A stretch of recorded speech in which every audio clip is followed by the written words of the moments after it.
آپ نے نکاح کر لیا ہے، وہ بھی دشمنوں کی لڑکی سے، کیا یہ سچی خبر ہے؟ فریال یہ بات پر طرف سے سن چکی تھی، مگر اسے ابھی تک یقین نہیں آ رہا تھا۔ شاہراج لاشاری بھلا ایسے کیسے کر سکتا تھا؟ وہ تو شدید نفرت کرتا تھا ان لوگوں سے۔ فریال کی دیوانہ وار نگاہوں اس شخص کے وجیح چہرے پر جمی ہوئی تھی۔ محبت انسان کو کیسے مجبور اور لاچار کر دیتی تھی۔ فریال کی بات پر شاہراج لاشاری کے نقوش مزید بگڑ گئے تھے۔ اسے اپنے معاملات میں گھر کی عورتوں کا بولنا ہرگز برداشت نہیں تھا۔ اس نے ایک سرد ترین نگاہ فریال پر ڈالی تھی۔ اپنے کام سے کام رکھو تو زیادہ بہتر ہوگا تمہارے لیے۔ اپنے مخصوص مغرور لہجے میں اسے ٹوکتا وہاں سے ہٹ گیا تھا، جبکہ فریال جو اس کی جانب سے جواب ملنے کی توقع کیے بیٹھی تھی، اسے دور جاتا دیکھ اس کی چوڑی پشت کو تکتی ٹھنڈی آب بھر کر رہ گئی تھی۔ یہ شخص آج اسے اپنی پہنچ سے میلوں دور لگا تھا۔ ضروا بیٹا، تھوڑا سا کھانا کھا لو، ایسے تو تم بیمار پڑ جاؤ گی۔ نویدہ بیگم ضروا کو اپنے سینے سے لگاتے اپنے آنسو بھی نہیں روک پائی تھیں۔ ان کی بیٹی پر کوئی ظلم ڈھا گیا تھا۔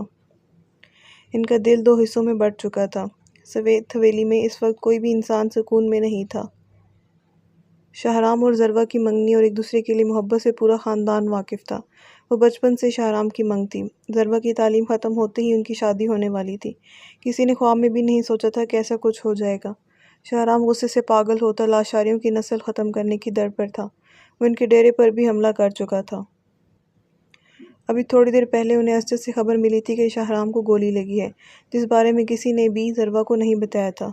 وہ بیچاری الگ شرمندگی اور صدمے کا شکار تھی۔ اس میں ہمت نہیں تھی شاہرام کا سامنا کرنے کی۔ اسے بار بار وہ بھیانک لمحے یاد آ رہے تھے جب وہ اس ظالم شخص کی قید میں تھی۔ اس وحشی درندے کا خوف ایسا تھا کہ وہ اسی خوف اور دہشت کے زیر اثر اس کے کہنے پر نکاح نامے پر سائن کر گئی تھی۔ اسے خود پر رہ رہ کر غصہ آ رہا تھا کہ اس نے انکار کیوں نہیں کیا تھا۔ وہ احتجاج کر سکتی تھی۔ زیادہ سے زیادہ کیا ہوتا، وہ مار دیتا اسے یا تشدد کرتا اس پر۔ وہ سب سہ لیتی، مگر نکاح نہیں کرنا چاہیے تھا اسے۔ ضروا کا دماغ غصے اور شرمندگی سے پھٹ رہا تھا۔ اس کا بس نہیں چل رہا تھا کہ وہ کیا کر ڈالے۔ یہ تصور ہی پورے وجود میں زہر گھول دیتا تھا کہ اب وہ اس شخص کی منقوہ تھی۔ وہ شاہرام کے لیے ہمیشہ کے لیے غیر ہو چکی تھی، اور وہ وحشی جنگلی جاہل انسان اس کا حاکم بن چکا تھا۔ ضروا ماں کی آغوش میں چھپی مسلسل آنسو بہا رہی تھی۔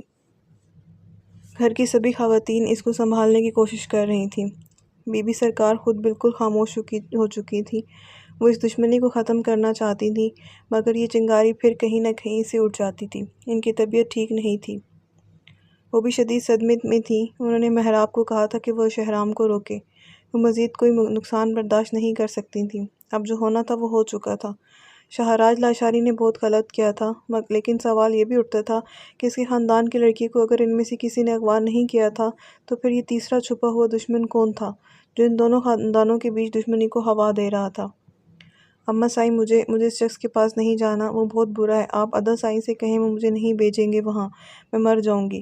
ضروا کو بس یہی خوف کھائے جا رہا تھا۔ اس کی بات سن کر نویدہ بیگم نے روتے ہوئے اسے اپنی آغوش میں سمیٹ لیا تھا۔ کبھی نہیں بھیجیں گے آپ کو وہاں میری جان، کبھی نہیں۔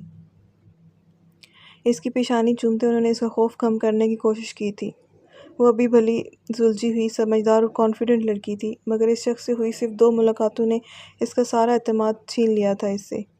معظم جتوئی کی موت کے بعد سے سفید حویلی میں ہر گزرتے دن کے ساتھ غم اور اذیت کی شدت بڑھتی ہی جا رہی تھی۔ بہت بری نظر لگی تھی اس ہنستے بستے گھرانے کو۔ محراب خان جتوئی کے چہرے پر اس وقت چٹانوں جیسی سختی تھی۔ کبھی اس کی آنکھوں کے سامنے اس کے باپ کا خون میں لت پت وجود گھوم جاتا تھا تو کبھی اپنی بہن کی ابھی کچھ دیر پہلے کا وہ مرجھایا خوفزدہ چہرہ۔ وہ مٹھیاں بھینچے خود کو نارمل کرنے کی کوشش کر رہا تھا۔ وہ شاہرام کی طرح جوش میں ہوش نہیں کھونا چاہتا تھا، اور نہ ہی شاہراج لاشاری کی طرح غصے اور نفرت میں اندھا ہو کر کوئی انتہائی قدم اٹھانے کا ارادہ رکھتا تھا۔ اس کے کانوں میں ابھی بھی اس کے بابا کے کہے آخری الفاظ اور نصیحت گونج رہی تھی۔ ایسا نہیں تھا کہ اس کی بہن کے ساتھ جو کیا گیا تھا وہ اس پر خاموش رہنے والا تھا۔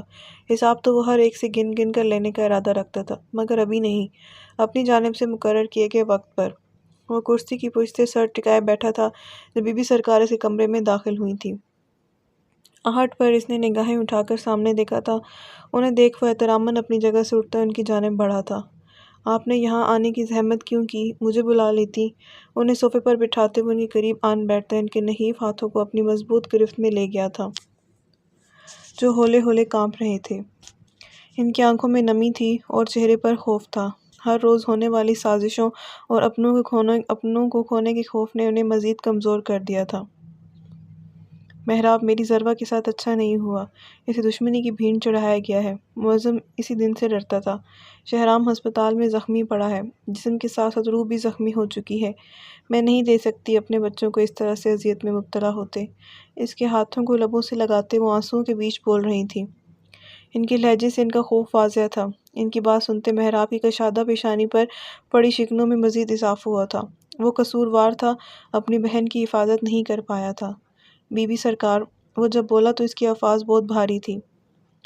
مجھ پر یقین رکھیں بی بی سرکار، اب دوبارہ ایسا کچھ نہیں ہوگا۔ ضربہ میری بہن ہے اور مجھے بے حد عزیز ہے۔ اس کے لیے میں جو بھی فیصلہ کروں گا، مجھے امید ہے آپ سب کو اس پر کوئی اعتراض نہیں ہوگا۔ محراب کی بات پر بی بی سرکار نے نگاہیں اٹھا کر اس کی جانب دیکھا تھا۔ انہیں محراب کا انداز بہت عجیب سا لگا تھا۔ مجھے یقین ہے کہ آپ کا کیا فیصلہ اس کے لیے بہترین ثابت ہوگا، مگر میرا شہرام، وہ ٹوٹ جائے گا۔ محراب خانم کہیں نہ کہیں سمجھ چکی تھی کہ اس کا فیصلہ کیا ہونے والا ہے۔ شاید وہ خود بھی یہی چاہتی تھی۔ ان کی خاندان کی گزری نسلوں میں اب تک نہ کبھی کسی مرد نے طلاق دی تھی اور نہ یہ ناپاک الفاظ کبھی کسی عورت نے سنا تھا۔ جیسے بھی تھا، جس طریقے سے بھی ہوا تھا، وہ نہیں چاہتی تھی کہ ان کی پوتی کے دامن پر طلاق کا داغ لگے۔ وہ ایک اغوا شدہ لڑکی ہونے کے ساتھ ساتھ ایک طلاق یافتہ بھی کہلائی جانی تھی۔ شہرام چاہے اس سے محبت کا دعوے دار کیوں نہ ہو، وہ اس معاشرے کے تلخ رویوں سے نہیں بچا سکتا تھا، مگر وہیں دوسری طرف وہ اپنی نازو پلنی بچے کو کسی بھی قیمت پر دشمنوں کے رحم و کرم پر بھی نہیں چھوڑ سکتے تھے۔ لاشاری قبیلے اور جتوئی قبیلے کی دشمنی کوئی عام دشمنی نہیں تھی، یہ خونی جنگ تھی جس نے نہ جانے کتنے دلوں اور گھروں کا قتل کیا تھا، اور اب آگے بھی نہ جانے کتنوں کو اپنی لپیٹ میں لینے والی تھی۔ اور شاہراج لاشاری، جس نے اپنی نفرت اور انا کی تسکین کی خاطر ان کی بیٹی کو بہت تکلیف دی تھی، اس انسان نے یہ نکاح کا نیت سے کیا تھا اور کیا ارادہ رکھتا تھا، وہ اس کو سمجھنا ان لوگوں کے لیے زیادہ مشکل نہیں تھا۔ اس حویلی میں اب وہی فیصلہ ہونا تھا جو محراب جتوئی نے کرنا تھا۔ خانم کا دل یہ سوچ کر لرز رہا تھا کہ محراب کے فیصلے کے بعد جو طوفان اٹھنے والا تھا، اس کی تباہی سے وہ اپنے گھر کو کیسے بچا پائیں گے۔ ادا سائیں، مجھے بہت ڈر لگ رہا ہے، وہ شخص بہت برا ہے، میں کبھی وہاں نہیں جاؤں گی۔ ضربہ کی حالت سنبھل نہیں رہی تھی۔ محراب اس کے کمرے میں آیا تھا تب وہ اس کی سینے سے لگتی سسک اٹھی تھی۔ وہاں ایک جانب کھڑی رشنا نے نگاہیں اٹھا کر محراب خان جتوئی کے مضبوط سراپے کو تکا تھا۔ ان سب کزنز کے آپس میں بہت بنتی تھی، سوائے اس ایک شخص کے، جو ان سب کے بیچ نہ کبھی بیٹھا تھا اور نہ ہی گھلنے ملنے کی کوشش کی تھی۔ سب کا کہنا تھا کہ وہ بہت مغرور اور گھمنڈی انسان ہے، مگر رشنا کو وہ بہت اچھا لگتا تھا۔ اس کی وجاہت اور دلکشی پر اس کا یہ غرور جچتا بھی تھا۔ محراب ضربہ کو اپنے سینے سے بھینچے کھڑا تھا اور رشنا ارد گرد موجود لوگوں کی موجودگی کا احساس کیے بغیر محبت سی سے تکے گئی تھی۔ تانیہ جو اس کے برابر ہی کھڑی تھی، اس نے کہنی مار کر رشنا کو ہوش میں لایا تھا۔ یہ تم ادا سائیں کو کیسے گھور رہی ہو؟ تانیہ نے اس کے قریب ہوتے آنکھیں چھوٹی کرتے سے گھورا تھا۔ ادا سائیں ہوں گے تمہارے، میرے نہیں ہیں، رشنا نے اس کی بات پر ناک چڑھاتے خفگی سے کہا تھا۔ ناول جاری ہے۔ تو جلدی ایپیسوڈ پڑھیں، لائک کریں، کمنٹ کریں تاکہ ڈیلی ایپیسوڈ آپ کو مل سکے۔